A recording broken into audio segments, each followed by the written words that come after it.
Out again. Bibili kami ng gulay. It's early morning, guys.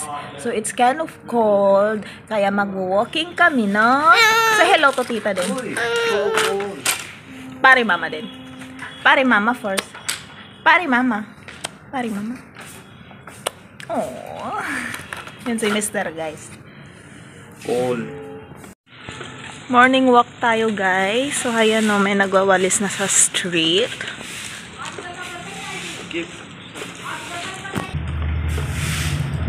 Yan si Mr.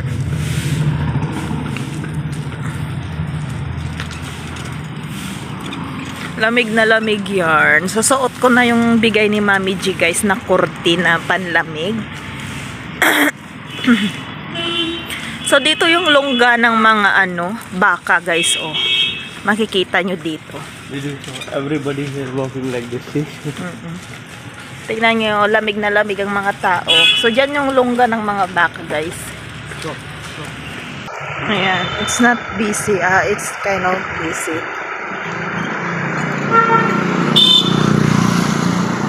Si Jazz. Guys. So, naghahanap kami ng gulayan.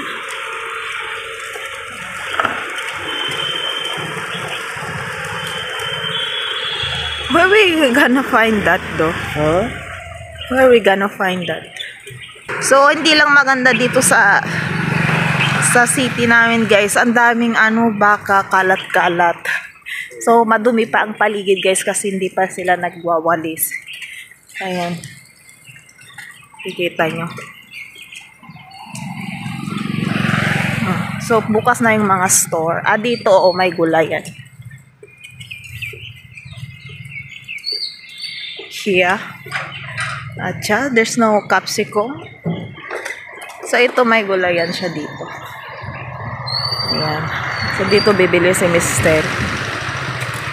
Ay, nako. Ayan. Doon sa loob. So, hindi na kami papasok.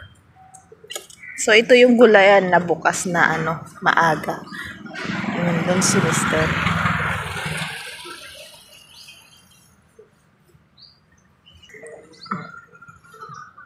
So, ito lang nabili ni Mr. guys. Bumili siya ng capsicum kasi magluluto kami ng noodles or yung canton sa atin, guys, na pansit.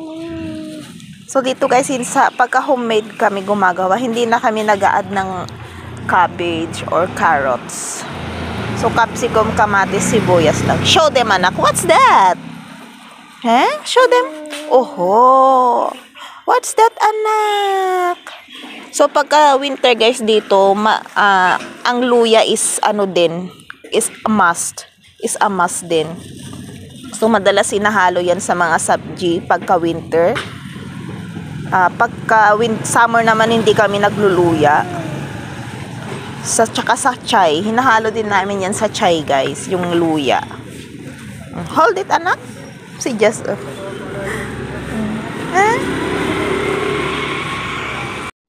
Ayan. No. Just keep it there. Say bye-bye to titas na. Bye, titas. We're going home. Ang cute ni Jess pagka nakaganyan siya, no? Ewan ko ba't ang tagal ni Mr. Ayan siya. Magbabayad na lang siya. Buti na lang may open ng veg market, market store dito, malapit sa amin. So, nilakad lang namin, guys. May atis doon, no? Atis. Ayan, guys, so nakikita nyo. Atis. Ayun. So, hindi ko alam kung matamis yan. May atis. Ayan, atis. At dahil may nakita akong atis, guys, nagpabili ako kay Mr. So, alam nyo ba, napakamahal niyan, guys. Kasi nga exotic, parang exotic fruit daw yan dito. So, rare mo lang siya makikita. Siguro, pagka-season niya lang. Ayan. So, ang isang piraso is 30 pesos, ay rupees. So, ang isang kilo daw niyan is 170. Ayan. So, matamis naman siya, guys. Ang cute ni Jess. Acha, chalo. Bye-bye. Say bye-bye na.